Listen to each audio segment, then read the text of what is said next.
And we are also recording this webinar this evening, so welcome to all those joining us in the recording. Welcome all.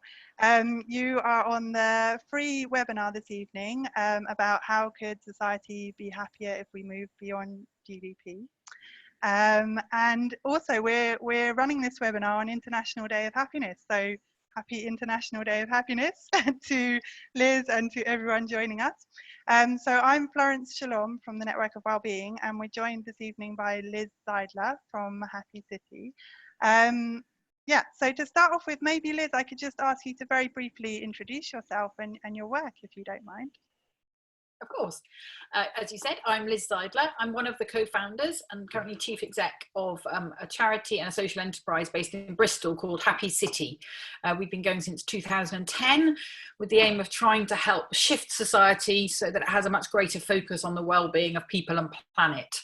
So we do a lot of work around better measures of prosperity, but we also do campaigns and run projects and training, all in the name of trying to get people to think and talk and act much more around overall well-being of ourselves and our communities. Great. Thank you, Liz. It's really exciting to be having this discussion with you this evening and hearing more about your work. So thanks so much for joining us. So for those that have joined us on Facebook or are watching the recording, just to let you know that we're going to have an informal discussion, some questions that we've prepared for Liz, and then we're going to do a bit of a practical exercise, and then we're going to have some Q&A from the audience that's joining us. So and a few extra people have said that they're joining us. Morella from the UK, originally from Brazil, and Emily Howgate from the UK. Welcome, guys. So the first question that we had for you this evening, Liz, was, like I've mentioned, it's International Day of Happiness today, and it's also actually this March marks the 50th anniversary since the famous speech made by Senator Robert Kennedy back in 1968 about the weaknesses of measuring societal progress only using tools such as gross domestic product. So we wanted to just talk a little bit about the links between these two important occasions, really. So I wonder if you could just let us know what your perspective is of Robert Kennedy's speech, why it's still relevant today, and also how that links to the topic of happiness. Big questions there. Yeah, big question there indeed. Dive straight in. I think Robert Kennedy's speech is slightly depressingly even more relevant today than it was in 1968. For any of you who haven't heard it, it's a very, very powerful speech, and I would really recommend that you try and find it on any of the social media channels from his voice, because when he speaks it himself, it's such a powerful message to us.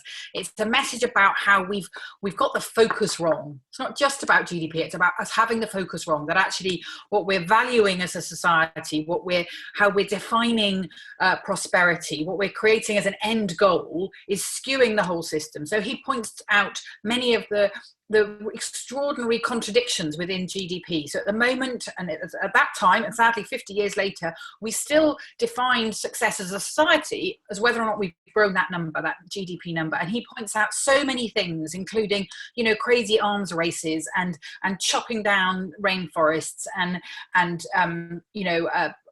car accidents and the amount of money it costs to clean them up, and natural disasters. All of those things are good for GDP. In the UK, prostitution and drug selling, it turns up on our GDP figures. And somehow or other, we created this perception that is some form of success to grow that figure year on year, which is obviously madness. It was madness then, it's madness now. But what I think is particularly important about this, particularly with that connection to happiness, is that by defining success on that notion that we have to grow consumption, because basically, in a crude way, GDP just says, are we consuming more this year than last year? And are we going to consume more next year than this year? So it's not just about the fact we need money in an economy, which obviously we do. It's saying, are we consuming more this year than last year and next year? And how is that a definition of prosperity?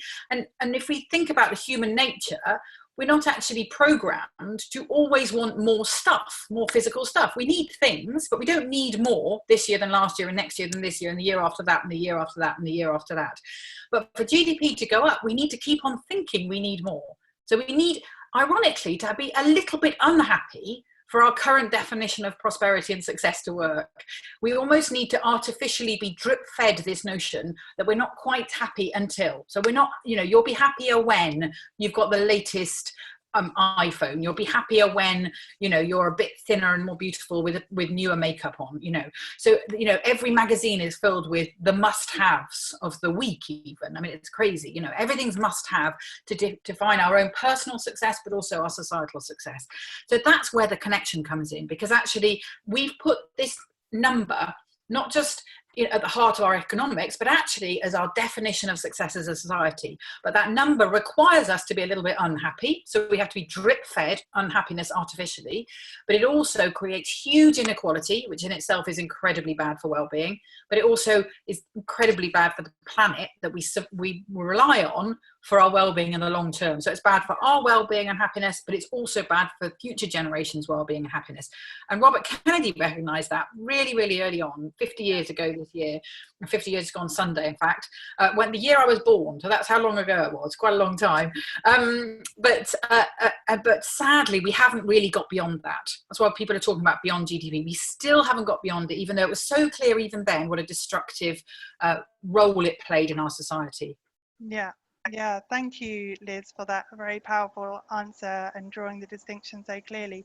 And I think what we've really been trying to do, actually, the Network of Wellbeing in partnership with Happy City, using these 2 dates to highlight that we can be happy beyond GDP. I think, like you're saying, Liz, we're sold this idea that happiness comes from more consumption, more material goods, but that's not actually been shown to be the case in a lot of research, and actually even intuitively, like you're saying, we know that not to be the case. And so we're really trying to highlight that we can be happy beyond GDP, that actually that more isn't always better, and actually if we do want more, then what we want more of the things that make us really happy. And like Robert Kennedy said back in his speech, it's about the things that make life really worthwhile, like how we're educating our children, how we're building our relationships with each other. These are the types of things that really maybe we should be measuring in place of only focusing on consumption.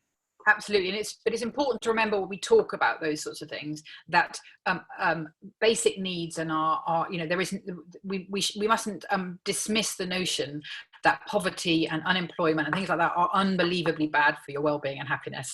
So it's really, really important that we recognise we're not saying, oh, money doesn't matter at all. You know, it does matter, but what it matters is that it's giving each of us an equal opportunity to thrive and to find a good life for ourselves, rather than some of us have so much stuff we don't know what to do with it, and other people literally homeless on the streets. That is not good for anyone's well-being, including the rich, interestingly, from research. Yeah, that's a really, really important point, and I think that's something that often comes up, that when you talk about happiness beyond GDP, it's not to say that material well-being and meeting basic material needs isn't important. And I think thank you for raising that quite early on.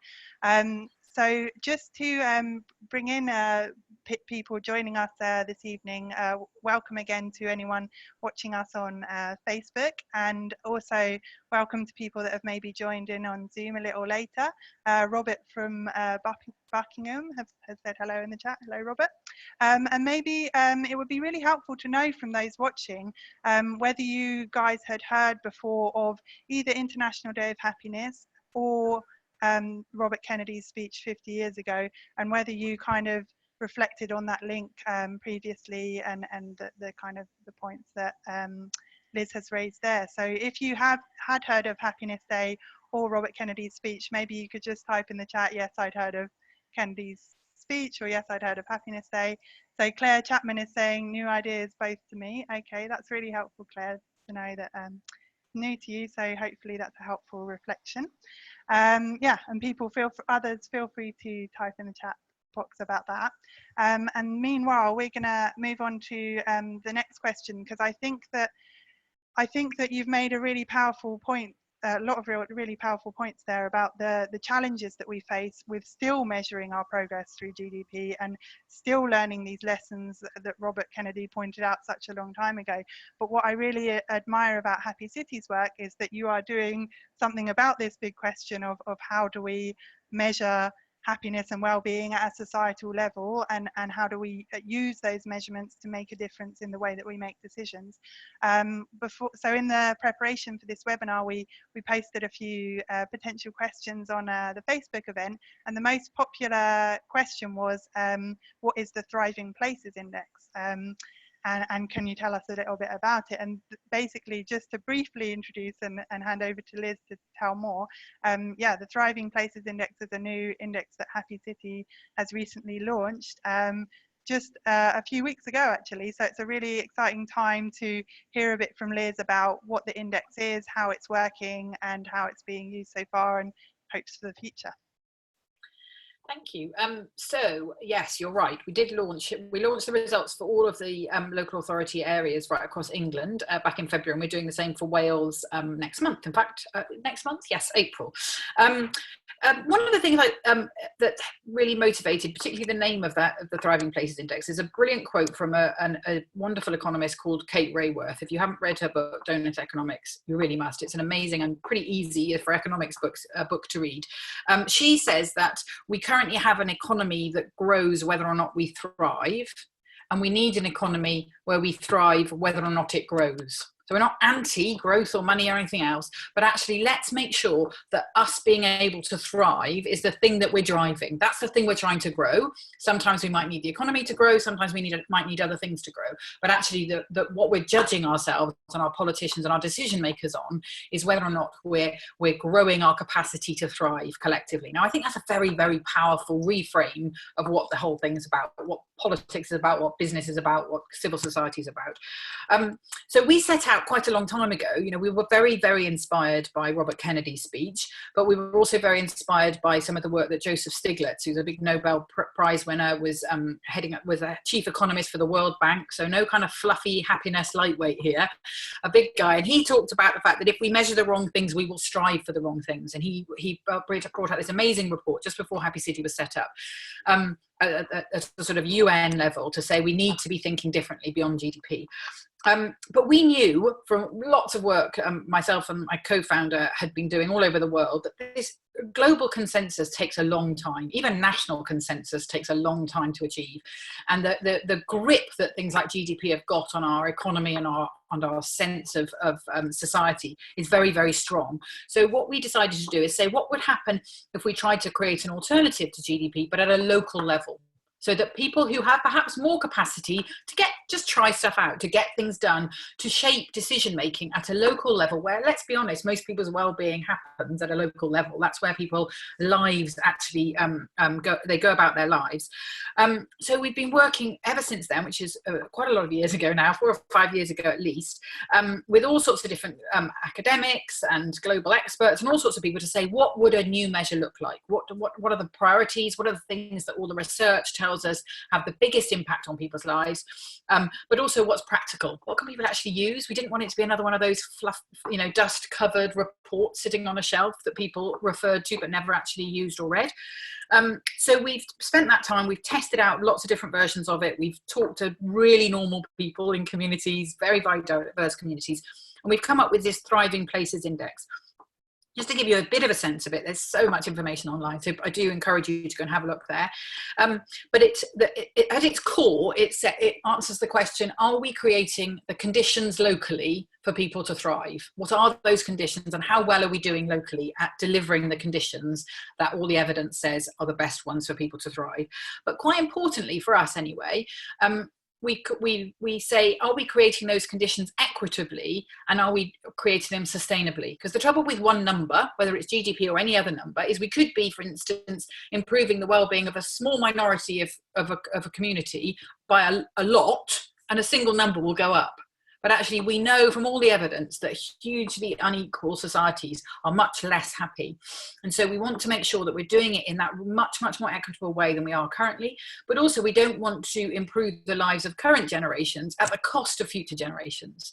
So we can't you know, burn carbon our way to well-being now, because it will really disrupt the chances of future generations for thriving. So the Happy City Index, the Thriving Places Index, takes that notion of, are we creating the right local conditions? Are we doing it equitably, and are we doing it sustainably? And we've got a raft of different measures to try and understand the detail of that, to understand what the nuances behind that are.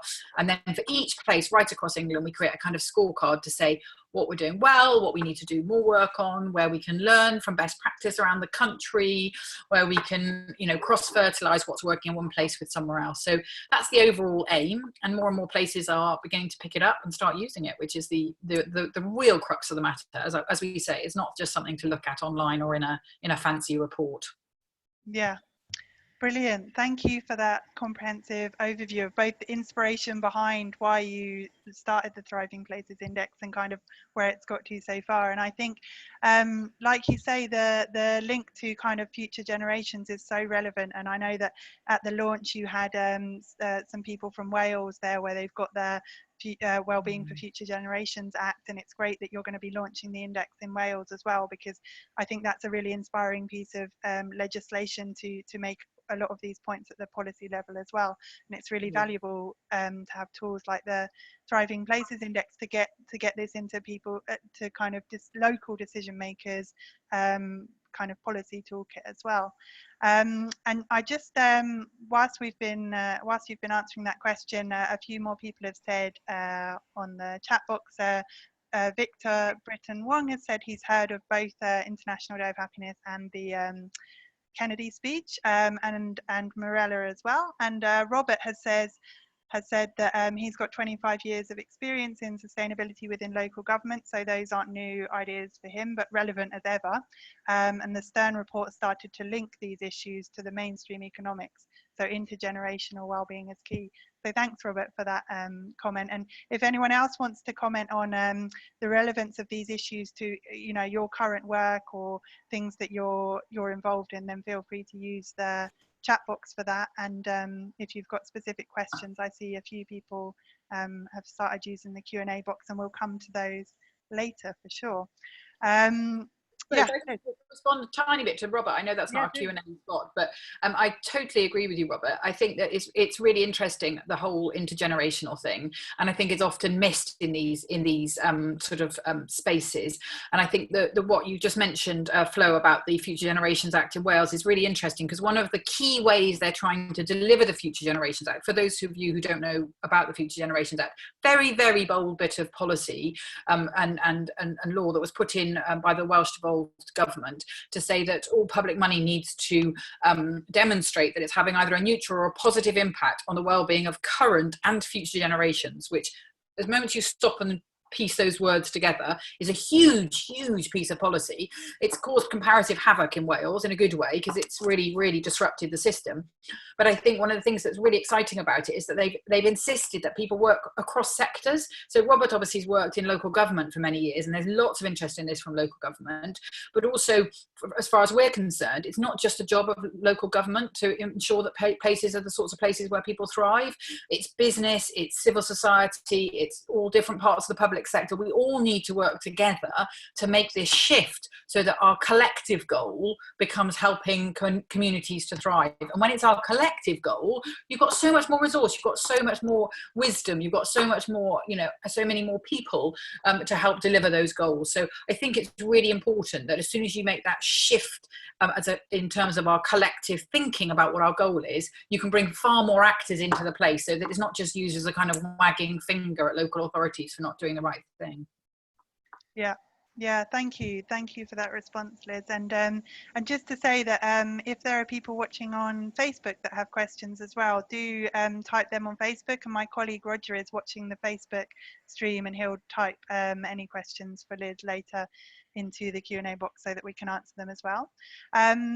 So I'm just going to move on to our last set question for you, Liz, and then we'll go to something a bit more practical and get some more questions from the audience. But the last question that we talked about in the Facebook group event beforehand was, maybe if you could share just some, like you were just talking about the different levels at which this change needs to happen.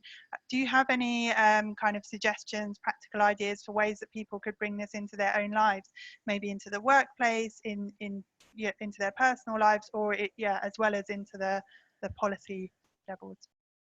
Yeah. So yeah, that whole notion of a kind of difference between our well-being now and us trying to change the system so we don't have these conversations in 50 years is a really interesting one for Happy City, because we feel really passionately that we need to be challenging the system. We need to be changing what those entrenched patterns are that are creating a lot of the problems around social justice and sustainability and all of those sorts, and a lack of well-being for so many people. But in the meantime, the rest of us have to live in the here and now. We live in the current system and we have to learn to thrive within the current system. So we also deliver lots of training and support for people to be able to do that in lots of different places. We've delivered training in community centres and prisons and big businesses and all sorts of places. And I think it's a really important conversation for all of us, because all change starts from within. So we can, one of the ways we can start having some of these bigger societal changes is us having more conversations. Let's have them in the workplace. Let's have them in, over the proverbial, what is it, water bottle, water cooler, whatever the phrase is.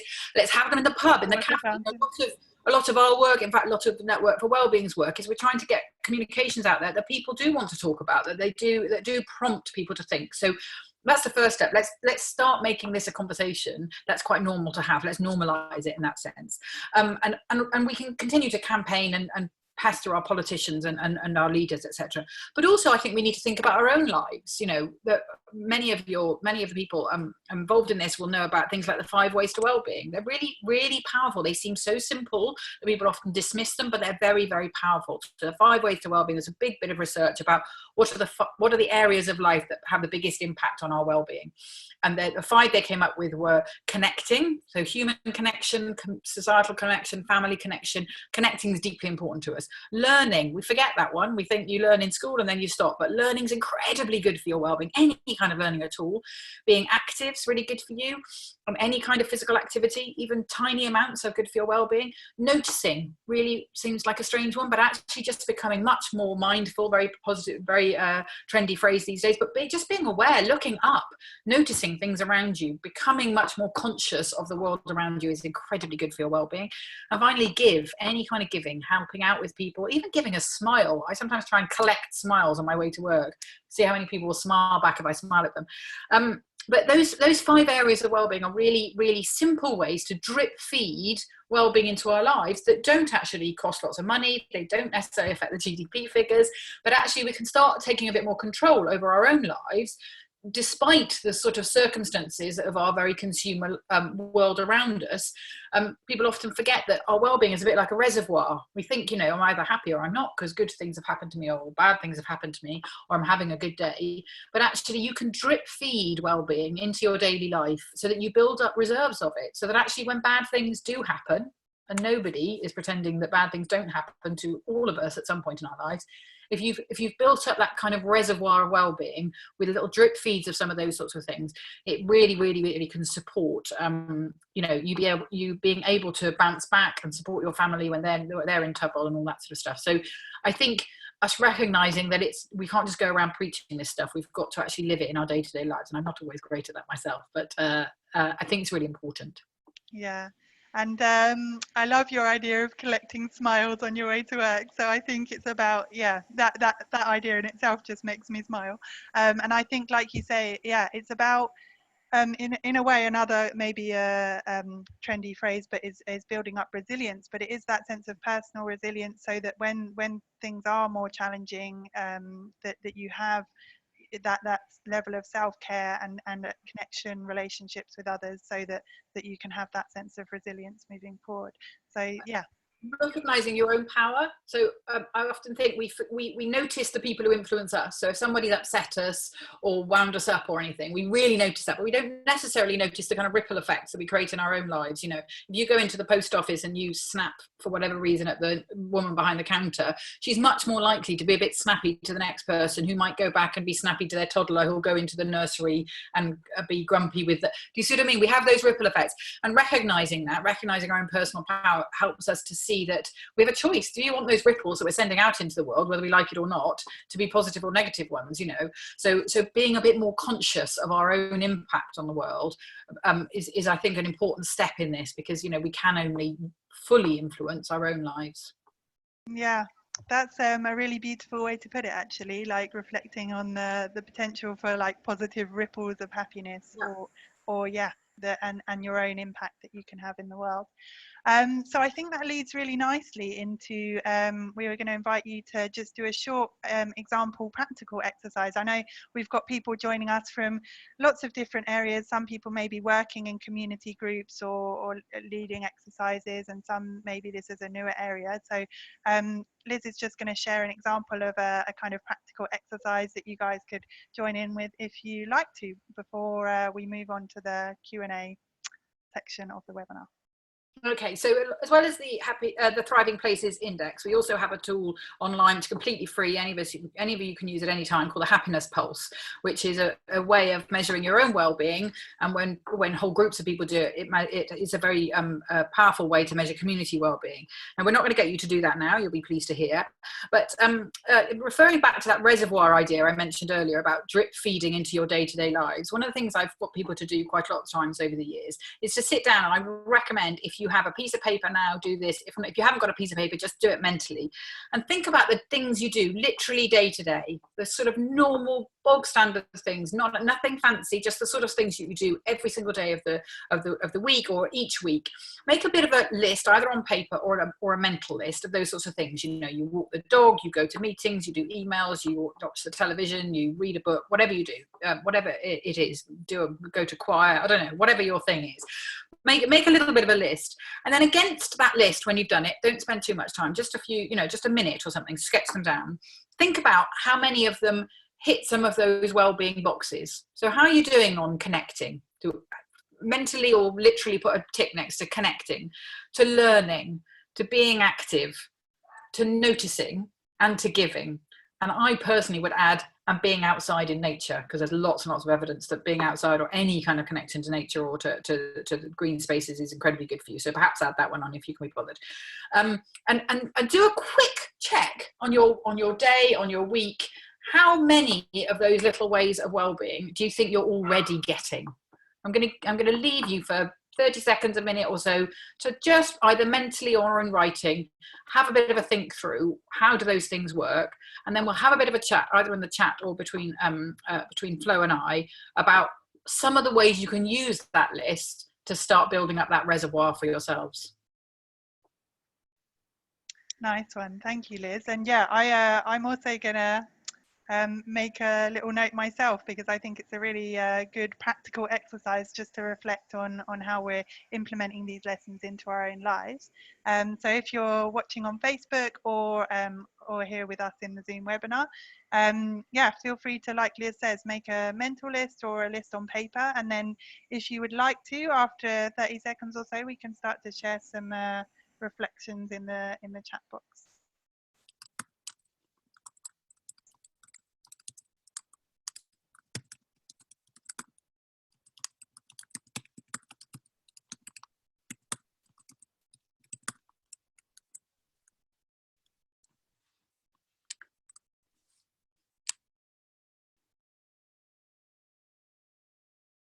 I love your addition of getting outside as well, because I think that is such an important one, and like you say, there's so much evidence of it.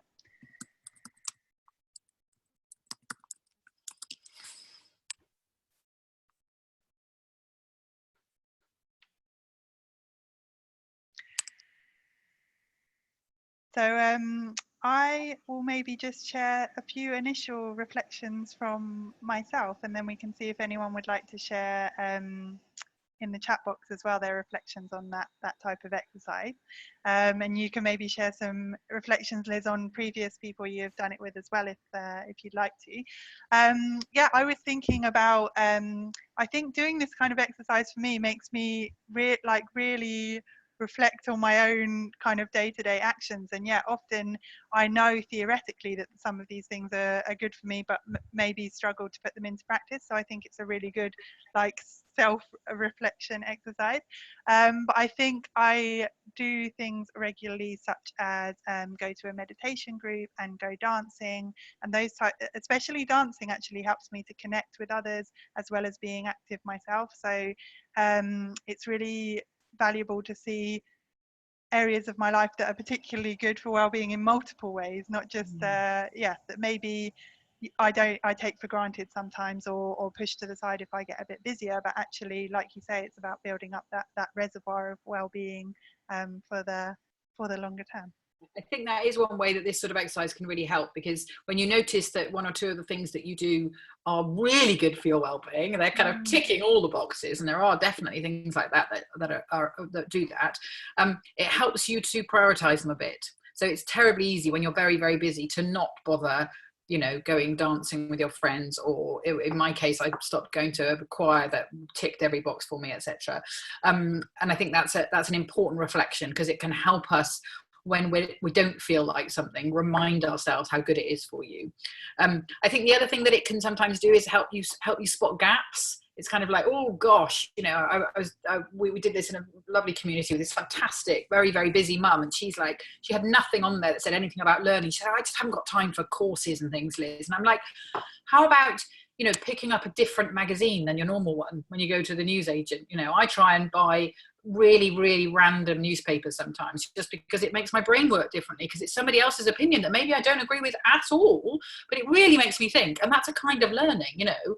Or just when I meet up with an old friend and I know they're interested in a very different thing to me, ask them to teach me some stuff about it. You know, it doesn't have to be a big formal, you know, you don't have to do a PhD to improve your well-being. It can be really tiny little ways to improve your well-being, and finding those little ways you can tweak it. You know, if you walk the dog, instead of walking along on your phone, you know, look up at the trees, or, you know, be much more noticing, or chat to other dog walkers. You know, there are ways to add more of the 5 ways to what you're already doing. If you cook a lot, then, you know, try learning new recipes, or try and do it with your family, or try and, you know, get your neighbours around and get them to teach you a new recipe once a month or something. You know, you can take the things you're already doing, because we're all terribly busy, and just give them a little tweak, and they can be better for your well-being. I really like that suggestion, because it makes it very doable. Yes. And I think we've moved, actually, you can see in our discussions, we've moved from the very wide ranging questions of, you know, how we measure progress as a society and how we can create shifts at a policy level, like right back down to the personal and what influence we can have in our day-to-day lives. And one of the things that we reflect on through, I think, Happy City, through their work and us at Now, is the links between these things, actually, and how, you know, that it's important to, it might seem that these are disconnected, but actually there's a big connection in the way that we live our lives and the way that the wider society is shaped and measures progress and kind of prioritizes things. So I think, just to explain that jump, really, that might seem like a jump, but actually isn't. I think it's right to the beginning, when we talked about what the end goal is. That actually, you know, if we define our own personal success by how many things we own or how big our pay packet is, and sadly in society we're pushed to do that all the time, and to judge each other on what kind of car you drive, or, you know, whether you've got the latest designer X, Y, or Z. We're told that day in, day out. So we've got that personal, the personal becomes the societal, because GDP is our end goal. We're being told all the time to judge ourselves on whether or not we're being good consumers. Our consumer confidence is measured every single month. It's not, our human confidence isn't, our citizen confidence isn't, but our consumer confidence is. Yeah. And so I think, to some extent, part of this is about us taking back control for ourselves, as well as those of us who are involved in this professionally and personally, you know, challenging the systems around us. But we can start at least by taking control of our own choices in our day-to-day life, and push against some of those ones that we're being, you know, shoved down our necks all the time. Yeah, for sure. And just to read a few of the comments that have been shared in the chat box, Robert says Liz's suggestion that it is the small things that accumulate, and that sense of well-being. It's so true, but it takes some time to realize. I think that's something that's shared by us all, Robert, but I think that's why it's really helpful to continue having these discussions and kind of reminding and supporting each other in it. And Claire's commented that I might enjoy a 5 rhythms dance group because it's a moving meditation. That's a good point, Claire. It's a good way to combine the two of my hobbies. And Claire tries to stay curious and really enjoys continuous learning. And Robert enjoys adventure rock climbing with friends. It's intense but pleasant activity shared with friends. So thank you for sharing those comments, guys. I think that now, though, we're going to move on because I know that a lot of people have questions for Liz. I see that there's quite a few questions in the Q&A box. So I'll start moving on to those questions. And if others have questions that come up, please do type them in the Q&A box as we go through. I think I will start with Robert's question. Is growth necessary for a sustainable society, even if green growth? I think this is a very interesting question that I will pass over to Liz. Huge one, isn't it? I think, so my short answer to it is growth it depends what we're growing. So I think the difficulty is that people have this notion that growth means a growth in the economy, a growth in consumption. What I would hugely challenge, and I know there are lots of economists who don't necessarily agree with this, but there are many who do, is the notion that we need continual growth. I'm a huge believer in the fact that the answer to everything is in nature. If you look at nature, it has worked things out and it's done it for millennia. Nothing in nature grows forever. There's nothing in nature that just continually does this, grows with no end in sight. There's no coming back down. There's no cycle. There's no any of those sorts of things. Nothing does that, and I don't think human beings should have the arrogance to think we're different. So growth and death and growth and shrinkage, and they're all part of nature. So no one's saying for a moment that growth should be finished, full stop.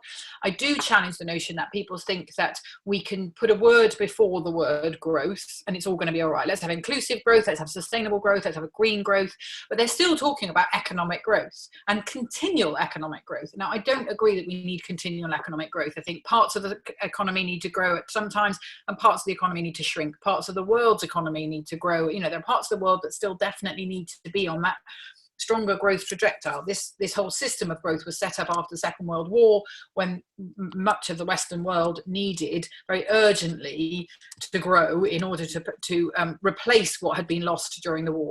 But that's a cycle. And this modern obsession with growth very much dates from that period. And so I think, yes, growth in general is essential. Babies need to grow, trees need to grow. But I don't think perpetual economic growth is either required or a good idea. I think it's incredibly destructive.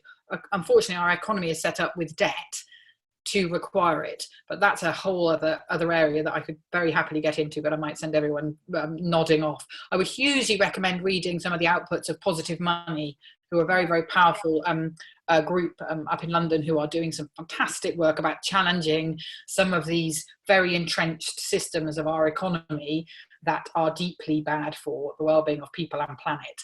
They do some fantastic work, and they've done great reports on exactly this question, so do have a look there. So that's that's a very big question. I hope that was helpful, Robert. That was really helpful for me, and I think it's a massive question, like you say, but it's about striking that balance and not just trying to tweak but maintain the existing system, but challenge it in a way that works. Yeah.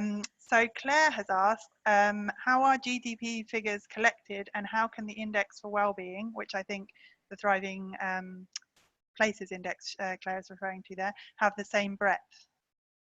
So the GDP figures are collected in lots of different ways.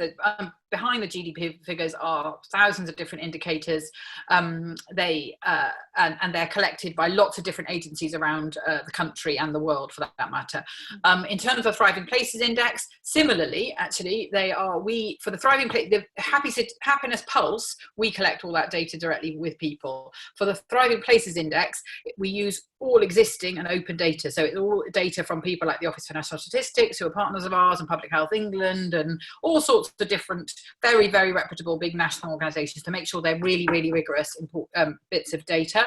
What we've done is use all of the evidence to say which of all of these different elements of society and communities has the biggest impact on our capacity to thrive.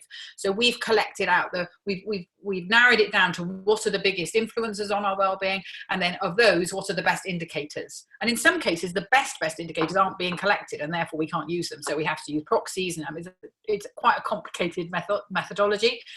All of the methodology is all online at the Thriving Places website, which I think we're going to give you details of in a little while. So please, if that's your thing, have a massive rummage. The methodology there, the whole report's there, the list of the indicators is all there. So it's quite complex, but it does mean that that stuff is available nationally, and we can get it independently. We don't require, funding from lots of dodgy places, etc. We can get it independently and report on it year after year after year to keep up the pressure for change on those decision makers. So it is all there, and it is all very rigorously collected, and our job is just to gather that into a picture that people can get and have conversations around. Great. And just to say that we will send around to everyone that's joining us on Zoom, we'll send around an email afterwards with the Happiness Pulse and the Thriving Places Index included. If anyone watching on Facebook, we can share those links on our Facebook page. So you can, like Liz says, I do really recommend looking more into the data, how it was collected, and for the Happiness Pulse, that's a very practical, personal well-being tool. And then for the Thriving Places Index, it's really interesting to see the data and how it's being used. So I'm going to go down to Robert's next question, which is that given that we seem to be destined to make the same mistakes over and over again, not seemingly learning from our past history, how can we improve our future? Perhaps a challenging and slightly pessimistic question, but I do see where you're coming from, Robert, given that we're talking about the relevance of Robert Kennedy's words still 50 years later. So what would you say, Liz? It's a huge question. We probably need an hour's webinar just on that. But I think what our simple answer to that question is that we needed to start at a local. We needed to break down the global challenge into local challenges. So our kind of, to use a slightly annoying phrase, theory of change at Happy City is that if we can get enough local places responding positively to this and start putting this into the heart of their decision making, putting it into their, their key ways that they are collectively deciding policy, deciding resource use, etc., then it can start shifting those priorities, shifting them away from just building more and more very expensive high-rise blocks of flats, and thinking about the longer-term well-being impacts of building much more social housing, for example, or the long-term well-being of impacts of education and of preventative medicine and of health initiatives and all of those different sorts of things, what impact they have on current and future generations' well-being. If that starts becoming one of the deciding factors, which in the case of Wales and a lot of places we're working with there is the case, then that is going to start shaking those current systems. And if we can get enough places around the country starting to shift their priorities towards that, it creates momentum for that national change. That's the hope, I suppose. It's an optimistic hope, I recognise that, but that is our hope.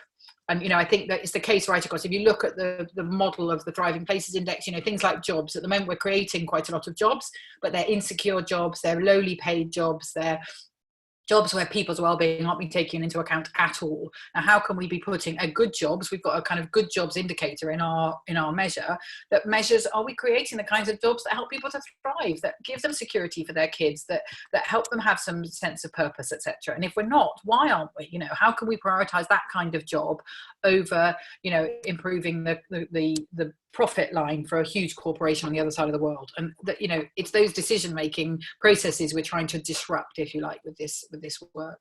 Yeah, that's really helpful. And I think that there's quite a few people interested in the kind of governmental political response to the type of work you're doing. So I'm just going to kind of read a few questions that are related to that type of topic. So Roger, who may be sharing question from the Facebook, someone watching on Facebook has said, what reaction are you getting from politicians to this work? Is Jeremy Corbyn interested in wellbeing? And others have asked if simple things, we've talked about some of the simple things we can do to tweak our well-being, then why is it important that government act on this as well, and what do we want government to do? And then Claire is saying she'll read the website, what are your plans to get this into government? So I guess a kind of lot of interest in, yeah, you know, that there's these things that we can do at the personal level, there is this work you're doing at the wider level, what impact can that have politically, and why is it important that it's done politically as well as personally? A lot to deal with there, Liz, again, so hope you don't mind me summarising. No, it's good. So what response are we getting from politicians? I would say mixed. There are some really far-sighted politicians who absolutely recognise this is very important. I would also need to split that question up slightly between the national and the local.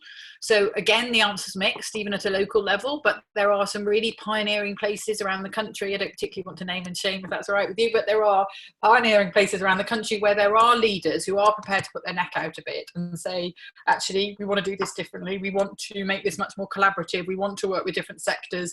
We want to have much better measures of progress, etc. A lot of that interest is, as I mentioned earlier, coming from Wales, but not exclusively. So that's a good example of how, you know, a big policy intervention can trickle down into the thinking at a local level. So it is mixed. We haven't spoken directly to Jeremy Corbyn, so I can't speak for him, but there are people, to be honest with you, cross-party. It's one of the reasons I feel quite strongly about this.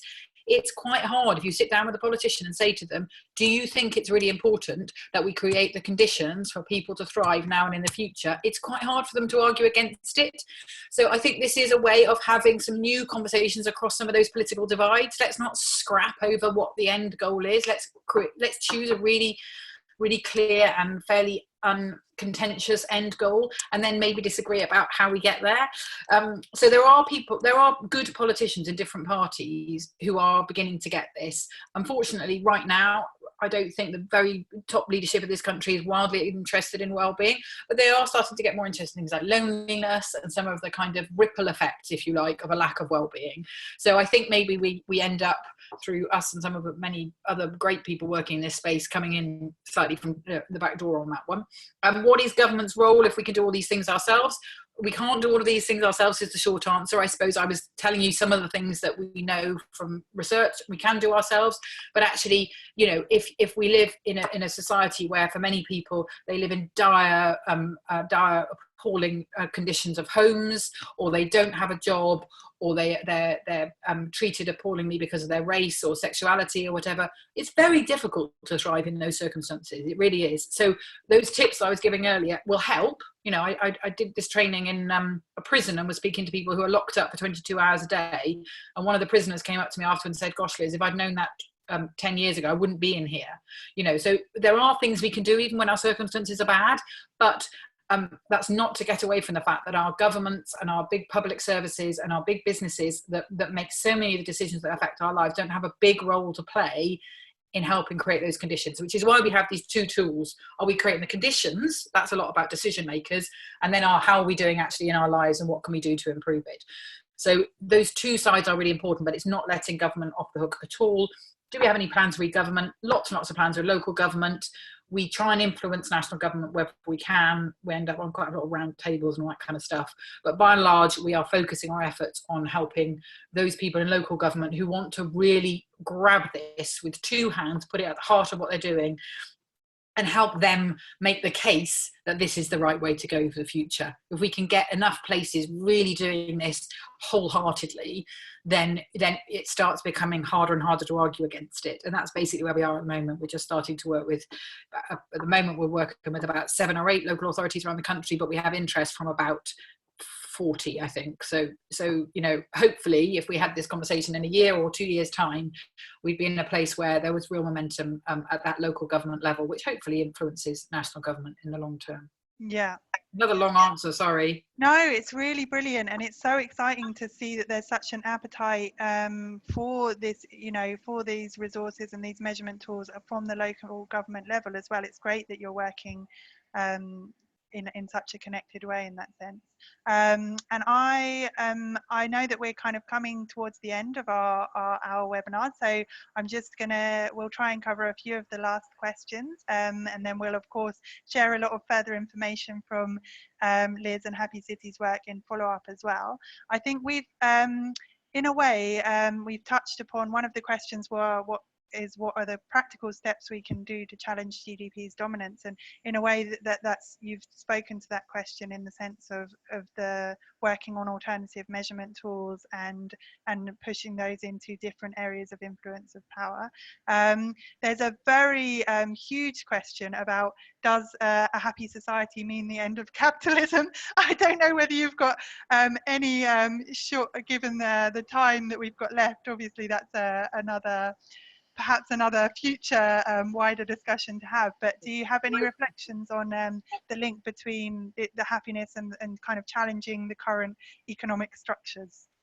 Yeah, I mean, I think it certainly, I think a truly happy society means the end of capitalism as we currently run capitalism. So capitalism itself has morphed into what I think is almost a caricature of itself, where we're getting, we're creating, I think it's a new billionaire every 2 days or something in the UK alone, and we've got unbelievable inequalities, etc. So the system of capitalism we have created and that we are living under, I think is very, very hard to marry with a truly happier society for now and the future.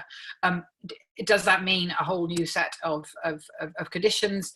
That's a much bigger question than we've got an answer to now. I think there are some fantastically interesting examples emerging through the whole kind of new economy movement.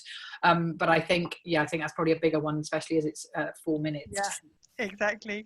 I think to have that conversation with anyone. Yeah, I know, and I do think there's plenty of scope for future discussions. But it's been so valuable to hear so much about your amazing work, and I think I'll just close by summarising a few of the final questions, and then before we draw to a close. So we've talked a lot about one of the questions remaining was, if wealth doesn't make us happy, then what does? And I think that through the examples Liz gave, both at a personal level of the kind of 5 ways to well-being, the kind of connect, be active, take notice, keep learning, giving to others, and also the +1 of getting outside and connecting with nature. There are a lot of things we can do personally, as well as like there being a lot of really interesting movements going on in wider society at the moment that you can connect with and support, such as Happy Cities work. And another question was, can we help? So maybe Liz, to kind of move towards closing, you can just say if there are any ways that people can help support your work at Happy Cities. Well, I mean, yeah, absolutely. So if you go onto our website, there's lots of different ways that we do this. So I noticed Lisa's comment earlier in the chat about, she runs a fantastic community group. If you run any kind of community group, business, or you're part of any activity like that, so a lot of our tools are actually useful at that level as well. So lots of community groups use it to either map the wellbeing strengths and needs of a place, but also to evaluate the wellbeing impact of their work. So if we all start collectively measuring what matters, as Robert Kennedy, bring us full circle, suggested, let's all start measuring it at a personal level and keep reminding ourselves what matters to us personally, have those conversations, also try and introduce it into our work and our own passion projects, etc. All of those ways start building that momentum, so it becomes more and more the norm to say, this is what matters, let's measure it, let's value it, let's put it center stage of how we want to run our society from the bottom up. I think that's how the shift starts happening. Brilliant. Thank you so much for that inspiring end and the whole inspiring discussion. It's been really, really valuable. And I think, the work that you're doing is really amazing and really helping to push this whole movement forward. So thank you so much for taking the time to share with us. And just to finish, we were going to just share a few small announcements about, Liz has shared a few amazing ways you can get involved, find out more about Happy Cities work. We're also as part of International Day of Happiness, we've been running a Happy Beyond GDP photo competition. So you can find out more about that if you just search Happy Beyond GDP, the hashtag on social media, and look on our Facebook page or Twitter. And I'd recommend checking out the Happiness Pulse and the Thriving Places Index. We'll send you the link to that as well as the recording from this webinar in follow-up. And yeah, join us for our next webinar next month, where we'll be continuing on this theme of well-being economics with Catherine Trebeck, and talking about changing the kind of structures that we're working with. And so I think this will be a really nice continuation of the discussion we've had this evening with Liz. Is there anything else you'd like to add, Liz? And people are adding in the comment box, thank you so much for all you shared and your important work. Is there anything else you'd like to add before we close? No, there's lots. I saw quite a few people saying, what are the URLs? Just in case you're not in the Zoom and you see this later, it's happycityindex.org.uk, thrivingplacesindex.org, and happinesspulse.org. Those are the three we've mentioned today, but you can find all of them at the Happy City website if you're interested. And get in touch if you want to get involved. We're always looking for new partners and new ways to branch out. So give us a shout. And thank you all. Thank you so much. Thank you everyone for joining on Facebook and on Zoom. And thank you so much, Liz, for your time. It's been a really brilliant discussion. It's a pleasure. Thanks everyone. Bye. Bye.